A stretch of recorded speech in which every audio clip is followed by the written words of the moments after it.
Ce 9 juin 2025, le procureur général Firmin Vondé vient de saisir l'Assemblée nationale pour demander la mise en accusation du ministre Constant Moutamba. Le même Constant Moutamba qui était le défenseur contre la corruption se retrouve à la place de ceux qu'il prétendait poursuivre. Pour le procureur, l'affaire est grave. Moutamba a versé 19 millions de dollars d'avance à une société fictive. Et en menant les enquêtes, ils n'ont même pas trouvé le terrain où on devait construire la prison, aucun matériel, aucun ouvrier. Et même les propriétaires de la société Zion Construction SRL sont toujours introuvables. Moutamba n'a pas fait d'appel d'offres. Il n'a pas reçu l'autorisation du Conseil des ministres, même pas un avis de la direction des marchés publics. Nous nous souvenons tous de notre ministre Moutamba que nous aimions bien. Cette voix jeune, volontaire, exemplaire, qui osait dénoncer le mal sans peur. Celui qui a combattu la corruption même dans l'armée, celui qui a menacé Joseph Kabila, le China Rambo, Moutamba voulait instaurer la peine de mort pour les détourneurs de fonds publics. Malheureusement, son feu n'a pas brûlé longtemps avant de s'éteindre. Il n'a pas pu rester fidèle à ses principes jusqu'à la fin.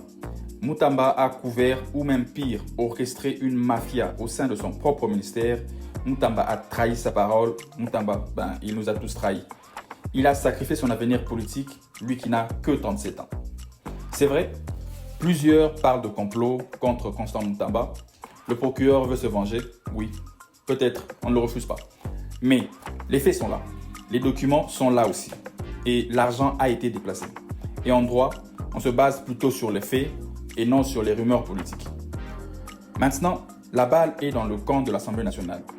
Si les députés nationaux autorisent les poursuites, Moutamba devra directement démissionner et se présenter devant la Cour de cassation pour être jugé. Alors, beaucoup de personnes demandent au président Félix Tshisekedi d'agir et de sauver Constant Moutamba. Mais qu'on se le dise, si le président intervient, que devient son slogan de l'état de droit ? Ce n'est pas seulement Moutamba qui est jugé aujourd'hui, c'est la rupture contre l'impunité et malheureusement pour lui, nul n'est au-dessus de la loi. Mais cette affaire nous blesse vraiment. Constant Moutamba avait du talent, il avait du souffle, il avait un destin. Et nous avions tous foi en lui. Mais au lieu de faire l'histoire, Constant Moutamba a choisi la voie courte pour s'enrichir. Et malheureusement pour lui, il n'a pas beaucoup d'amis au pouvoir.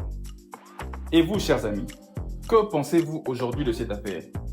Pensez-vous que ce soit toujours un règlement de compte ou Moutamba a vraiment voulu détourner l'argent de l'État ? Partagez-nous vos avis en commentaire. Merci et à la prochaine. Bye bye.